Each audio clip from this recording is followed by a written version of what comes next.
Sebuah klub sebesar Manchester United punya banyak sejarah, trofi, dan dominasi luar biasa. Selama lebih dari 2 dekade, satu sosok menjadi otaknya. Namun sejak ia pensiun pada 2013, muncul satu pertanyaan.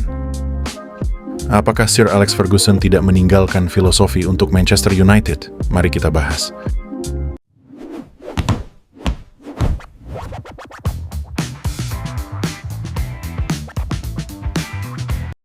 Bisa kita lihat di sini ada 5 hal yang paling menonjol di era Ferguson. Apakah masih diterapkan oleh pelatih MU setelahnya? Mari kita bahas satu persatu. Mulai dari permainan menyerang dan cepat. David Moyes mengemban tugas yang sangat berat, menggantikan sosok yang kuat dan dihormati. Gaya bermain Moyes sering dikritik kurang kreatif karena bermain pragmatis dan hanya mengandalkan umpan silang. Van Gaal lebih mementingkan penguasaan bola. Gaya bermain yang lambat terlihat monoton dan bosan untuk ditonton. Mourinho gaya bermain pragmatis mengutamakan pertahanan yang solid atau parkir bas untuk meminimalisir resiko terutama pada pertandingan besar. Ole mengandalkan kecepatan dan transisi cepat, mematikan dalam serangan balik, serta memiliki kreativitas melalui Bruno. Ten Hag terlihat ingin memadukan pola direct cepat dan penguasaan bola, namun hasilnya tidak jelas, seringkali kehilangan kendali di lini tengah. Amorim menekankan transisi cepat dengan mengandalkan kelebaran wingback, meskipun sistem yang ia terapkan tidak berjalan dan kaku. Carrick menerapkan transisi cepat Ferguson, umpan-umpan diagonal, serta pergerakan cukup cair dan terstruktur. Selanjutnya, disiplin dan kontrol skuad. Moyes tidak mampu mengontrol skuad. Pemain senior seperti Ferdinand dan Vidic tidak menyukai metodenya. Van Gaal terlalu mengontrol pemain secara berlebihan yang membuat hubungan dengan banyak pemain retak. Mourinho sangat disiplin, namun ia sering mengkritik anak asuhnya di media. Hal tersebut sering memicu konflik ketidakharmonisan. Ole dikenal sangat lembut, fokus pada keharmonisan skuad. Namun sikapnya yang terlalu lembut, ia kurang memiliki ketegasan disiplin. Ten Hag cukup tegas soal aturan. Seperti pada kasus Ronaldo, ia menunjukkan prinsip tidak ada yang lebih besar daripada klub, filosofi kontrol skuad yang identik dengan Ferguson. Amorim mengembalikan standar disiplin di Carrington, serta berhasil menyingkirkan pemain yang tidak mau bekerja keras. Carrick membawa aura ketenangan, struktur tim yang jelas, dan harmoni ruang ganti, serta meningkatkan fokus pada pemain. Berikutnya, fleksibilitas taktis dan adaptasi. Moyes kesulitan untuk beradaptasi, ia bermain terlalu reaktif seperti ciri khas manajer tim papan tengah.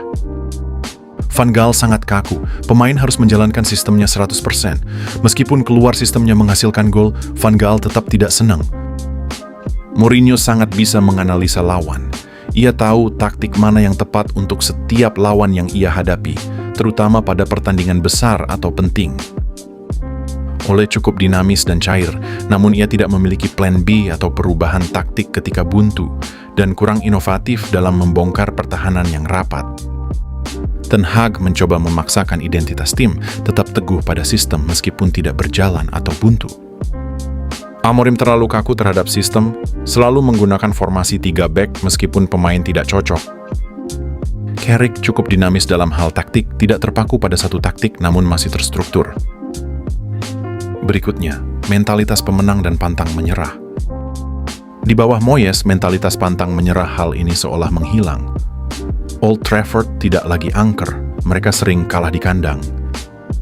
Van Gaal menekankan bahwa mentalitas pemenang bukan sekedar skor akhir, tapi kepatuhan terhadap proses dan struktur.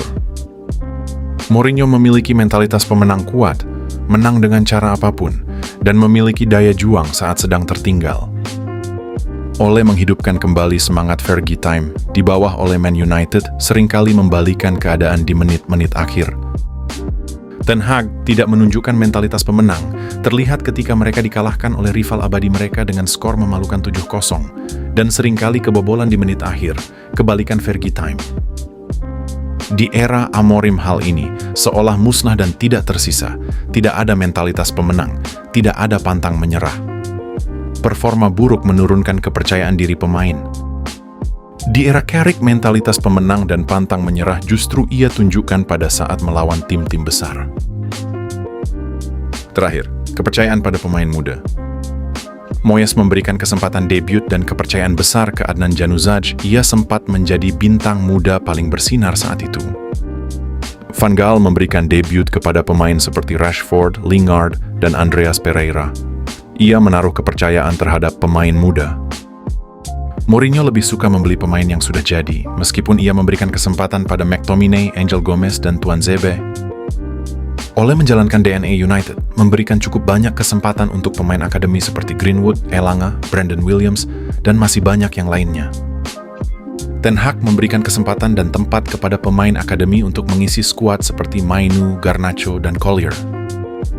Amorim tidak memberikan menit bermain yang cukup, meskipun ia memberikan kesempatan pada Chido Obi, Fredriksson, dan Harry Amas. Carrick meskipun ia belum mengorbitkan pemain akademi, namun ia memberikan kesempatan kembali kepada Mainu untuk mengisi skuad inti.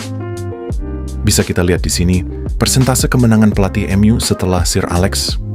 David Moyes memiliki persentase kemenangan 50,98%. Van Gaal memiliki persentase kemenangan 52,42%. Mourinho memiliki persentase kemenangan 58,33%. Ole memiliki persentase kemenangan 54,76%.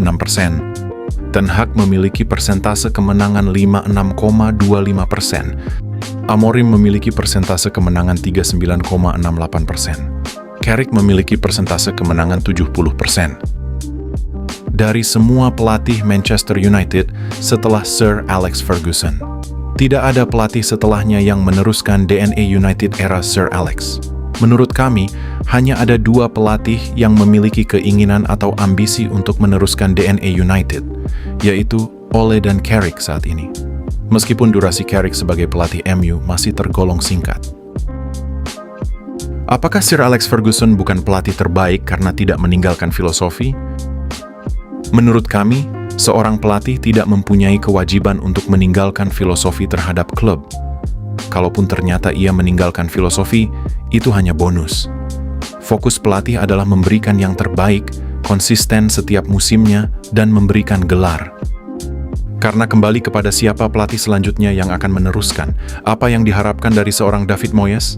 Analoginya seperti seorang profesor arsitek yang memutuskan pensiun lalu diteruskan dengan seorang yang menggambar saja tidak bisa.